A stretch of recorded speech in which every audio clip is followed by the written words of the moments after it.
Hey, Shaun, we're going live any second now. Who do you want to do a shout out to? I'm going to do a shout out to my friend Kat, who's experiencing some heart issues, and wishing her well and speedy recovery. Kat, here we go.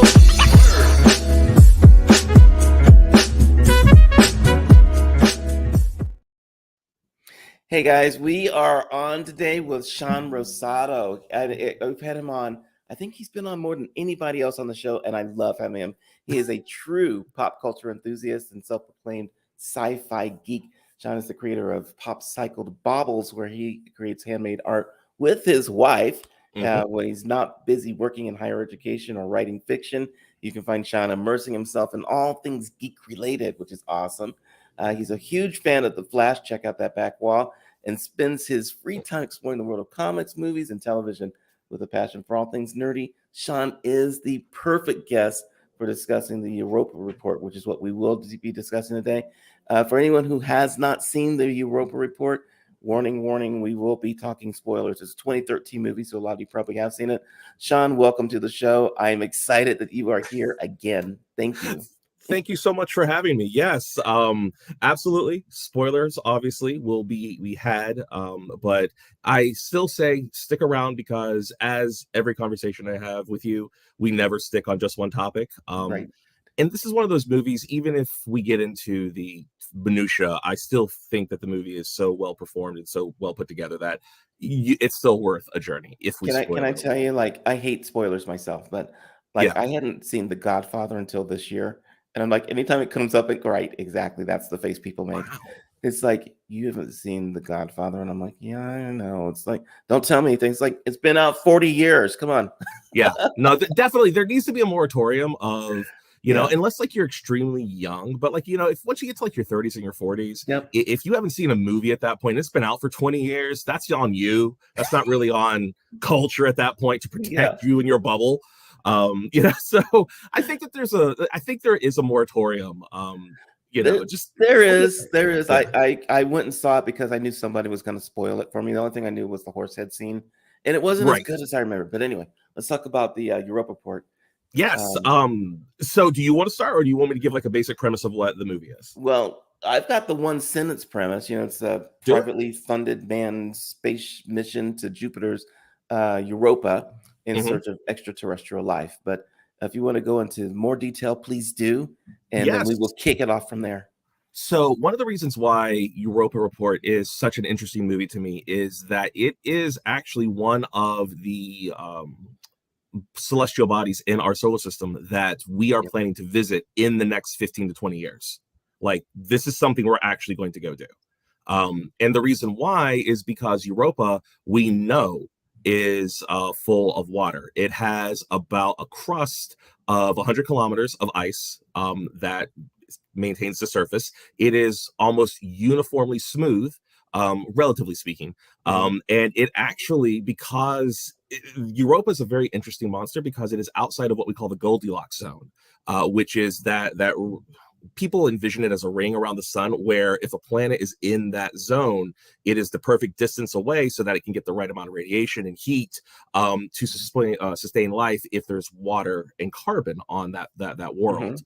Europa, because it's so close to Jupiter, the gravitational pressure actually gives it enough heat in addition to the sun that it is able to create and sustain water, which means that the likelihood of there being some sort of life is relatively high.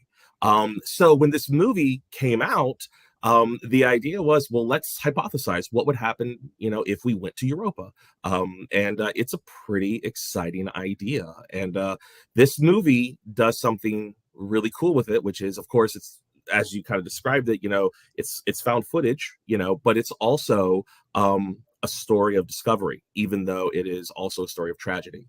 Mhm. And I love that about this because that's kind of how science is. We make like huge leaps, but they're almost always tied to some sort of tragedy. We discovery is not without its Yep. payments, basically. So what? Why? Just for our own discussion purposes, why are we going to Mars before we go to Europa? Is it because it's closer? Because we need to go to the moon Definitely. first? Is that the deal? Yeah, there's a handful of about 5 planets that we want to go to. People talk about Venus a lot, but Venus is not a Mm, good option. I don't know if you actually saw recently that photo before the Explorer crashed from the pressure from Venus. But we actually have an image of what the surface of Venus looks like. And just imagine a desert with absolutely nothing on it, no cracks in the surface, and everything is just extremely green yellow. really? I There's no, I no, did not see that. I didn't know that we got pictures of Venus up that close. Did yeah, they like purposely literally. crash the lander Well, I into mean, no, space? it landed, but they didn't anticipate the metric pressure from the gases to crush it as quickly as it did. Bless you. Sorry. Yeah, that was me. I hit the wrong button That's there. I was supposed it's to turn okay. me off. He sneezed so hard he made me full screen. Which, by the way, everybody enjoy the shirt. My Yes. shirt has accents, so I call this Shaun the shirt, loud and colorful, with a splash of something extra. So It is I, something extra. I like it a lot. Yeah, I was but supposed to actually go to the picture of you and not me sneezing, but no worries. But no, so yeah, we actually did land it there. It was a Russian probe, but it basically was crushed way too quickly. But it was able to send back one image that came out, and we were able to see exactly what the surface of Venus looks like, and it is terrifying. It looks like a bunch of yellow nothing. It's nuts. But Mars, to answer your question, also has water at its polar caps, and yeah, so by going to Mars, we'll be able to then explore because the basic fundamentals of life, as far as creating life or if life can be seeded in the universe, is you need basically heat, carbon, and water. At least at life least as for we our life. understand it. Yeah, Right. at least as far as our life. So the fact that Mars has those things in abundance, it has enough heat. And again, heat here is scheduling on a scale from absolute zero, the void of space, which, as you and I talked in the pre-show, space is the most inhospitable place ever conceived. It is there to mess you up. Like, we are not engineered to survive on that. So when we're talking about heat, we're talking about anything above. I'm just going to drop kick you into nothingness. Right. So even though we're talking, compared to Earth temperatures, it's still like, 0 degrees Fahrenheit, negative 25 degrees Fahrenheit. Right. That's still warm enough to actually create, something bacterial, create organisms that could survive as long as there's enough heat, water, and carbon to let those building blocks Awesome. create. So let's get back to Jupiter. I want to Yes. go back to Jupiter in Europa, I should Mhm. say. What is it about the movie that really sucked you in? Because it was like, Michael, I want to talk about Europa Report Day. What is it that really got us going? So for me, it always comes down to really the concept of, we have questions right now. We as a species have gotten to a point where we understand how big, vast, and potentially empty the universe is. Hmm. And the discovery of life elsewhere on another world, even if it's our own solar system, means that we are not alone. That Okay. there is the possibility that it may not be sentient life, but that there is life out there.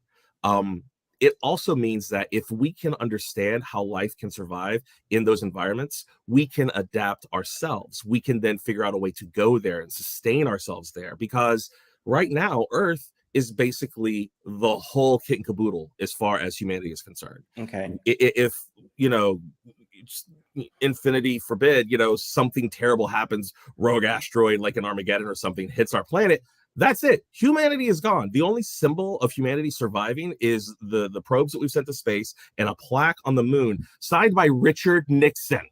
So it's been a while. So I mean, like, there's not a lot of stuff out there to say we were here. So to find a way to go to these places, to explore them, and then to actually discover life or find a way to then sustain human life there is a huge deal, because it allows us to then expand beyond one celestial body. Okay, gotcha. So now Europa, it's Yes. got its own little Goldilocks zone, because it's Mhm. not that close to the sun, but between the sun and Jupiter, we've got a Goldilocks zone on Europa, Correct. water and all kinds of cool things. So let's go into the movie, because one of the things that got me was the relationships of people, just the travel too. Yes. You know, talk about Yeah. those guys, because I don't think they liked each other. At least one of the guys they didn't like. Well, okay, so again, now this is where we get to spoiler territory. So Carlton Shipley, who most people probably know from District 9. If you've seen District 9, Which he I was loved, by the way. he's the guy who gets sprayed and starts to turn into the prawn. Hmm. And he's trying to find a way to reverse it. That's he plays one of the main characters in Europa Report, and he's kind of the glue that keeps everybody together.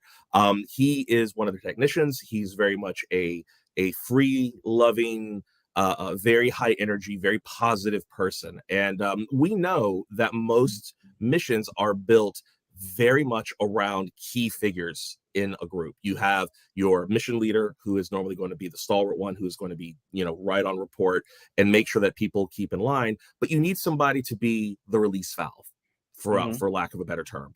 And when you're on a shuttle, normally you're talking about a group of 3 or 4 people. So you have, your lead, you have your co-pilot, co-lead, you have a specialist, and then usually you have the release valve guy.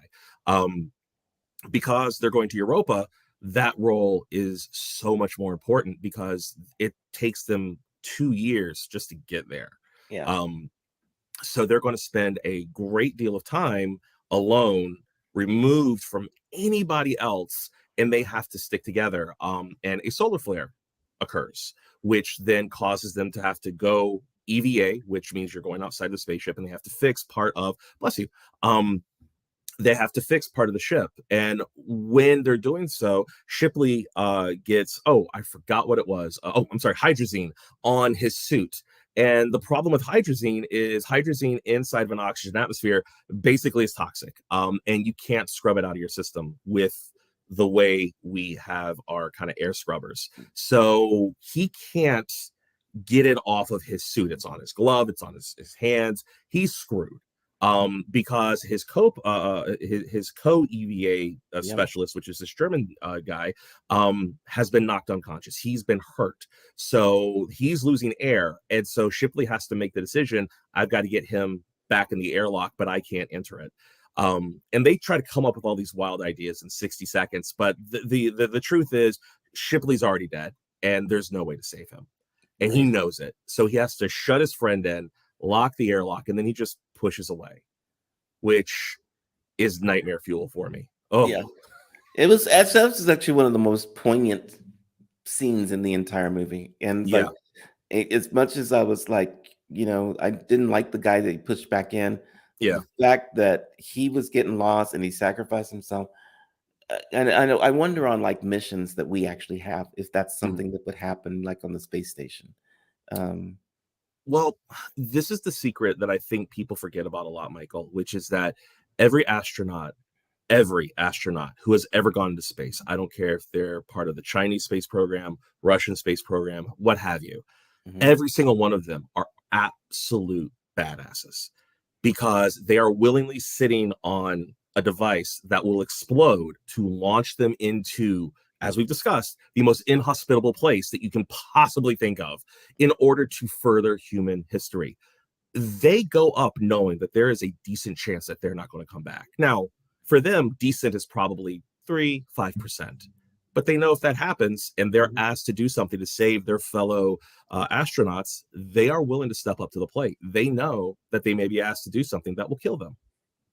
Wow. And pretty convincingly, at least the way the space program talks about it, every astronaut is willing to do that, and that's something that I've always been truly impressed by, is that amongst the scientific community, these people know that they are at the bleeding edge of not only discovery but also of sacrifice if their death results in something positive coming out of it, which is kind of the whole point of the movie. It is the point of the movie, and you Yeah. don't.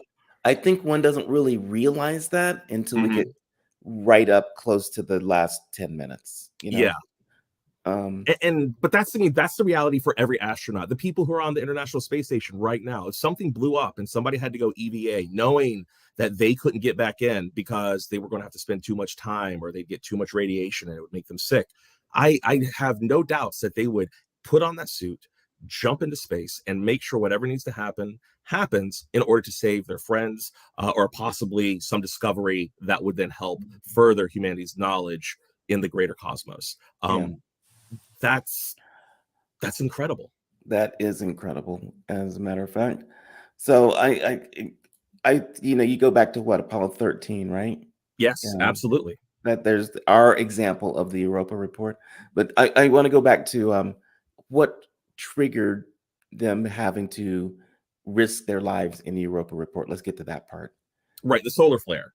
Yes. So the solar flare, essentially, and this is something that we know happens all the time. You hear every few years, oh, there's going to be a particularly potent solar flare that'll mess with electronics here on Earth. We have a molten core of iron and nickel, if I remember correctly, that spins and it creates an electromagnetic field that protects our biosphere from the worst parts of solar flares. However, electronics are not part of our biosphere. We don't know how to necessarily harden them, or at least like our everyday electronics. I mean, we technically Right. can harden a cell phone because the government has that ability. But for everyday consumers, we don't harden them from EMPs, which is essentially what a solar flare is. But when that goes out, it goes out in a big way. And so even in deep space, when you are riding in protected machines, if a solar flare is of a magnitude high enough, it can overwhelm even safety and hardened systems, which is Okay. what happens here. Their communication antenna basically goes out, which causes an explosion. And because of that, they have to put in the replacement, but obviously it fails because both of their mechanics were outside. One was losing oxygen, and the other one had to commit suicide by pushing off from the side of the ship, Right. which then causes the morale of the crew for 18 months. This happens 6 months into the mission. For 18 months, they have to sit there with the death of their friend, the guy who survives, no way to talk to home, and know that the success rate for Europa now has plummeted because even if they get there, they have to ensure that they can get their data back up to the ship and then find a way to get back home, all without communication with Earth. Right. And that's scary because when you think about it, these are only 6 or 7 people on a ship to take care of themselves. And they do not have the vast knowledge of the entire, science community behind them on a planet working out problems. In Right. Apollo 13, they had the entire world literally on chalkboards and slide rules figuring out how do we save these guys. Now Yeah. imagine that exact same problem, but they couldn't talk to Earth. Even if they had it, I mean, I refer back to The Martian, which was Mm-hmm, another good movie. mm-hmm. The time delay between when they can talk to them and get the signal back is long enough that the solution may fail before they can even get a response back. That's true. Yeah, Mars is about 35 minutes. Europa, I believe, is a couple of hours. Yeah, So yeah, I believe at it's light a couple of speed. hours. Yeah, I mean, which is actually pretty fast. Yeah, Which gets into a whole nother topic. By the way, I want to come back on a future show and I want to talk about how we have now proven without a shadow of a doubt that the universe is not locally real. we will definitely come back and talk about that because that's one of my favorite topics. Yes, but We'll get to that, but I just want as to a get click, just as clickbait for everybody else, I promise you, it means you still have to go to work tomorrow. It just means that there are physics that we don't understand that is actually very cool. But everything is still real. It's not real in the way you think. So cool. All yes, right, so they get down to the Europa. They finally make it there after 2 years, yes, and they the they the they the core fudge of the the landing. mission. Go. They fudge the landing. Okay, landing on a planet is like shooting a dart blindfolded over your shoulder and trying to hit a target a mile away. Okay, Yeah. that's what they're doing, and they hit the target. Except instead of hitting the bullseye, they get on the little green felt right outside the bullseye. Right. Oh, and literally it's 100 meters. But that difference of 100 meters is they found the thinnest part that was geologically stable to land on. And because they didn't land on that spot, they landed on a geologically unstable area by Yes. 100 meters.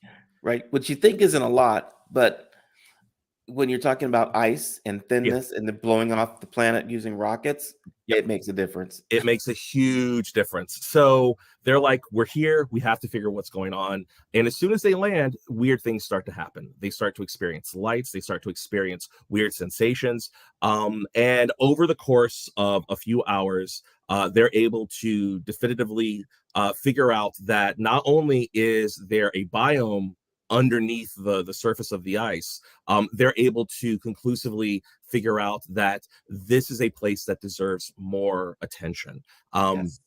But And the result of that, they lose almost every single astronaut until it's basically the last two. And I'm going to gloss over that part because that's part of the mystery. Um, and the entire time the movie's playing, there's one character. She's basically telling everybody the report and saying, this is what happened to us during this mission. Yeah. Um, and at the very end, you find out that essentially everything has gone to pot. The thinness of the ice was so thin, as soon as they even tried to use the engines, the ice basically broke and they fell into the water. Yep. And in order to try to fix it, the German who had survived earlier basically tried to fix their systems, couldn't do it, but he had the parts to kick back on the communication array. And he was like, I can fix that, but we'll die. And that's when it's revealed that she's been doing her final report from basically the corner of a wall, and she's still on Europa. And this is her final message. I think that's the best part of the reveal is that the integrity that the crew had of we got Oh, to finish the mission, yeah, not I need to go back up into space and make it home. That right. wasn't what it was about. It was about I'm going to send this back, and I want to turn that into like what you said about real world, International Space Station people. If they Mm-hmm. had to do that thing, would they? And your unequivocal answer was yes, they will do that if they need to save the mission. Yeah, especially if it furthers knowledge. And if you're talking about, I mean, think about it. If Europa, like in this fictional world where they've made it to Europa and they don't get any information back, they call that a failed mission. And a failed mission of this magnitude could push the space program back by decades. But Hmm. what she does in the end is she realizes they're going to drown. There's nothing they can do to stop it. There is something in the water, and we need to prove it. So she turns on every single camera they have. She basically tells it to keep broadcasting live, and she opens up the airlock to let whatever is outside in so they can get a photo of it.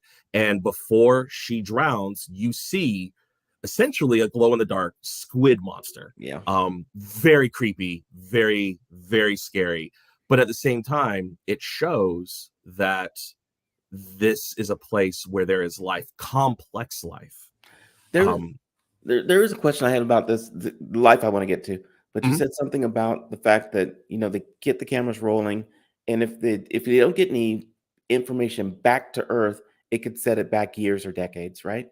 And that right. kind of happened when we had the space shuttle, right? They Mhm. blew up, and my question always was, why does it take a decade to get back into space when we already have people what you said is they know that the possibility of them dying is super high. They may not come back. Why does it take us so long to get back into space after an accident like that happens? And Yeah, that's the other thing that with the Europa report. yeah. It's actually a really sad answer because there's multiple levels to it. Okay. The first answer is optics. You lose people in space, people are very hesitant to send more folks into space because Mhm. politically it's like they could die. And the fact is that, and we talked about this before, a person can die at any time in their life. Obviously, you're walking on the street, random thing could happen. You never know. But when you intentionally send people into harm's way, especially when, let's say, 6 months earlier, a shuttle blew up, that becomes extraordinarily difficult to justify politically. Because, at least as far as NASA was concerned, up until, 10, 15 years ago, that was a publicly held institution that was being funded by the government. So the government had to then look at the constituency and say, this is why we're going to space. Uh, Now, the second part of that answer is if something goes wrong, scientists do not like to repeat mistakes. So they want to dig down and find out exactly what happened so they can never repeat the mistake again. Because here's the sad fact: every failure we've had in space, in technology, in anything we do is us learning a lesson. We're learning a way not to do something. that's good. So for scientists, especially when it's the loss of life in an environment that is so dangerous, they don't want to risk anybody until they feel like they've cracked that particular nut. So in the case of this fictional world of the Europa Report, by sending no information back, they go, okay, well, the solar flare did this, blah, blah. We don't even know if they landed. But if they're able to send back the report, they're able to go, we got here, the technology worked, you need to harden the EMPs, and there's life here. So now there is momentum. to push Gotcha. people past their sensibilities of, well, maybe we shouldn't. And a great example is exactly what you said. We had shuttles for decades going into space, and then we lost two. Hmm. And basically people said, why are we going to space? Why risk lives? And we shut, like, the shuttle program is gone. Right. Like, we don't have that anymore. And now NASA is basically using private businesses in order to get us back into space, because they don't want to have to shoulder the burden of developing the next generation of technology. Yeah. The downside is that those private institutions will then have a lot of patents on that technology, which is normally owned by governments, which can then be freely shared, or at least that technology can then be regulated and then sent out. Because, I mean, we discovered Velcro because of space. Right. You know, I mean, like, there's all kinds of stuff we've done because of space. Your cell phone, this is because we went to space. Yeah. Like, and we stopped going to space. Advancements in human technology became very terrestrial, Yeah. and we need to get back out to space because that's where we innovate.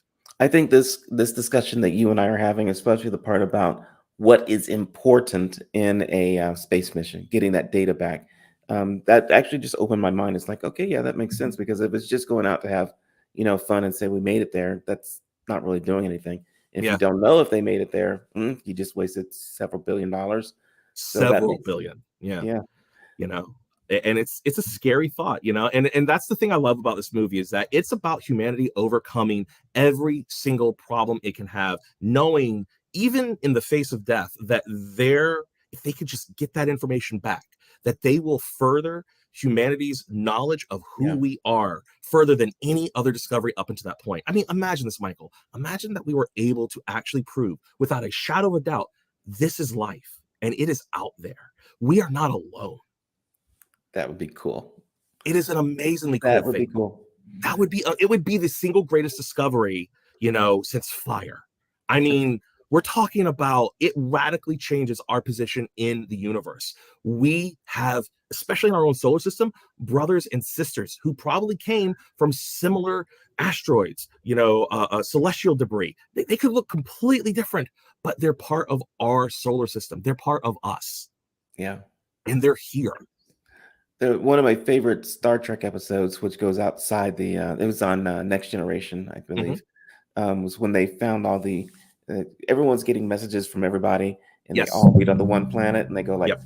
"We're all together. We're all the same species," and that was like, wow, it's completely different for Star Trek, but it was an eye-opening But episode.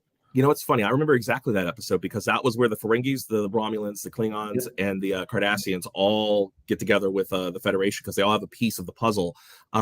The part of me that remembers that story doesn't remember that they're all related. I remember the original race, and how they said, Ah, we woke up and we were alone, and we ah, searched everywhere and there was nothing, and that broke our hearts, and we wanted to make sure that life would continue on. And that's something that inspires me, because there is something, and we've talked about this before, if we as humans are the only sentient life in the universe, it is our duty to find a way to continue defining the universe. Otherwise, it has no purpose. The universe is an engine that has no function. But because we're here right now, we are defining things, we are giving it form. And the way we understand physics, our energy, the thing that is you, the neurons and the electrons that are firing in your brain right now, when you pass, energy does not get destroyed, it just changes form. We know that black holes decode all energy into basically zeros and ones and become Hawking radiation that sit in the background.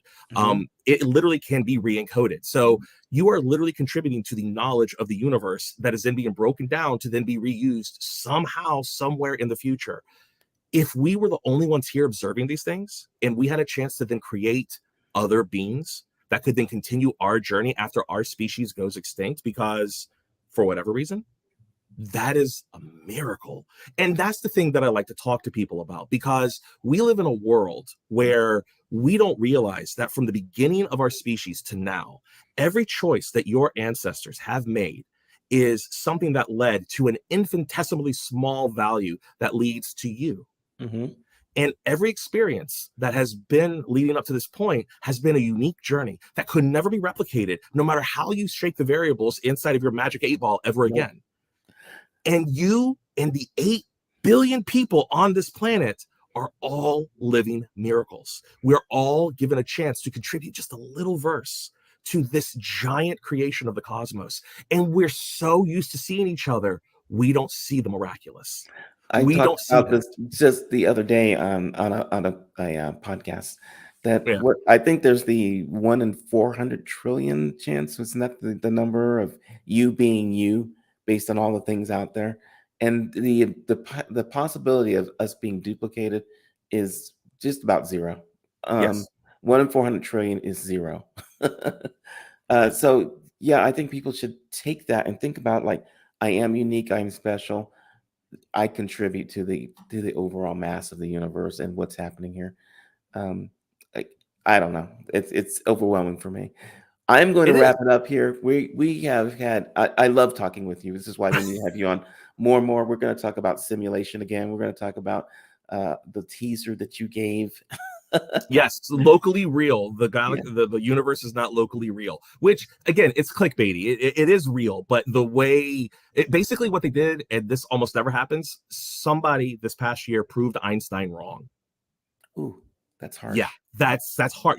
We almost never, almost everything Einstein has ever predicted has been like completely true. But he is something known as a realist. Mhm. And the basically the people who are the unrealists, they were able to prove their thing right. And They got to one. give you to give to give you a preview of what it is it's all about how light travels. When light is sent off, it acts as a particle. When light arrives to your eye, it reacts as a particle.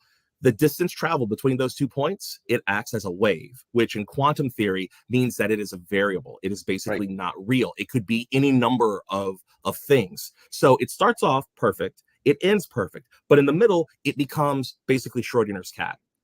And Einstein was like, "The hell it is." And we've been able to prove now that that is exactly what it is. Well, And the funny thing about it, I don't know if it yeah, was you that talked to me about this or reading it, but basically, in support of simulation theory, that's where I was reading about it. They were saying we don't have to keep the simulation real as long as nobody's observing it. So when it's going through and you were doing the double slit mhm, experiment, goes through yep, dot, but it's like we're looking away. It's like yeah, I don't care anymore. And then oh, you look again now dot right. that sort of thing. Yeah. Yeah, it kind of is, yeah. And observe, and that's why again, people are so important because as we know on a quantum scale, if a universe is not observed, it has no form. Yeah. So if we're not here, if there are no observers, the universe just exists and then goes away and nobody knows. But Yeah. because we're here, we are literally giving it form and function.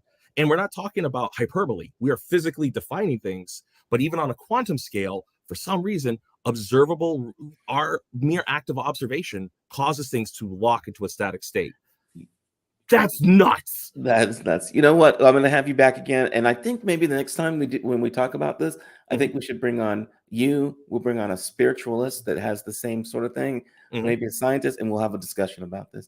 I I want to love that thank you you always call for me a scientist because I have so much spirituality in everything I talk about, yeah, but you never but talk about the spiritual side. You always talk about the we science always side. talk about the science stuff. Bring a spiritualist on. You watch how me and your spiritualist will be on the same dang page. Let's But do it. Uh, I'm here for it. okay, we're doing it for sure. Okay, we got you on Facebook.com pop cycled, and Yes. that is awesomeness in itself right there. And again, I want to thank you for being on. I love talking with you, man. Thank you so much for having me. It's a pleasure to be here, and I cannot wait to have the spiritualist conversation. I'm ready I've for it. got a ton of them. We'll bring them on. All right, Bring man. it. Talk to you soon. Take care. We out.